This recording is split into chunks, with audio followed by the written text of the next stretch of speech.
अगर आपके घर कोई मेहमान आए और आपको आपके ही घर से निकाल दे और आपकी सारी चीजों पे कब्जा कर ले तो आपको कैसा लगेगा?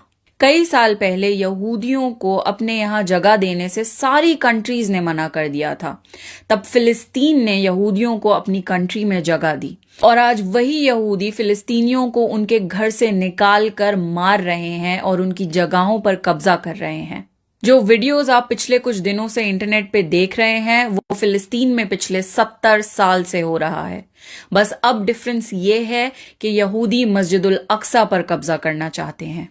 रमजान के महीने में नमाज पढ़ते हुए लोगों पर अटैक्स हुए हैं, उन पर ग्रेनेड्स फेंके गए हैं, लोगों के घरों पर एयर स्ट्राइक्स हो रही हैं, इजरायली फोर्सेस लोगों को जबरदस्ती उनके घरों से बाहर निकाल रही है।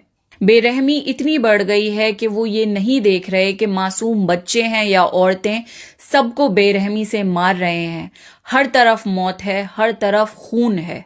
फिलिस्तीन के लोग जब सोते हैं तो उन्हें ये भी नहीं पता होता कि वो जिंदा उठेंगे भी या नहीं, क्योंकि उनके घरों पर अटैक्स किए जा रहे हैं। ये जंग थोड़ी है, क्योंकि जंग तो मैदान में की जाती है और बराबरी से की जाती है, मासूम बच्चों और औरतों पर बम्स और ग्रेनेड्स फेंक कर नहीं। मस्जिदुल अक्सा मुसलमानों के लिए एक बहुत अहम जगह है। यहूदी उस पर कब्जा करके उसको डिमोलिश करना चाहते हैं। अगर आप वर्ल्ड मैप पर देखेंगे तो पैलेस्टीन एज अ कंट्री आपको दिखेगा ही नहीं और उसकी जगह इजराइल एज अ कंट्री दिखेगा, जबकि इजराइल की वो जगह है ही नहीं। वो असल में फिलिस्तीन है जो जबरदस्ती कॉलोनाइज किया गया है। मासूम लोगों पर जुल्म करने से डरो, क्योंकि अल्लाह कभी मजलूमों की दुआ रद्द नहीं करता। डरो उस दिन से जब इंसान को अपने हर किए का हिसाब देना पड़ेगा। अल्लाह के अजाब से डरो, बेशक कयामत का दिन बहुत करीब है। मासूम लोगों को बर्बाद करके कभी कोई आबाद नहीं हो सका है। आपको फिलिस्तीन को सपोर्ट करने के लिए मुसलमान होने की जरूरत नहीं है, इंसान होने की जरूरत है। अब आप सोच रहे होंगे कि आप फिलिस्तीन की कैसे मदद कर सकते हैं। ये तो गवर्नमेंट्स का काम है।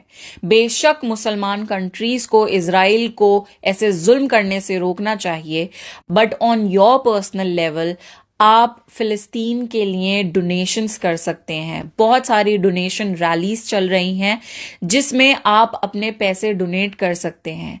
कुछ ऐसी ऑर्गेनाइजेशंस हैं जिन्होंने अपने लोग ऑन फील्ड भेजे हुए हैं और वहां पर वो उन लोगों को खाने पीने के लिए देते हैं ताकि एटलीस्ट जो लोग जिंदा हैं वो खा सकें और अपना पेट भर सकें। तो चाहे थोड़ा ही सही पर अपनी तरफ से थोड़े से पैसे डोनेट कर दीजिए ताकि आपके होते हुए कोई इंसान भूखा ना सोए। अगर आप पैसे डोनेट नहीं कर सकते तो आप अपनी तरफ से अवेयरनेस फैला सकते हैं। आवाज में बहुत ताकत है, इस जुल्म के खिलाफ आवाज उठाइए। आज उनके साथ बुरा हो रहा है, कल को आपके साथ बुरा हो सकता है। जुल्म को नॉर्मलाइज मत होने दें।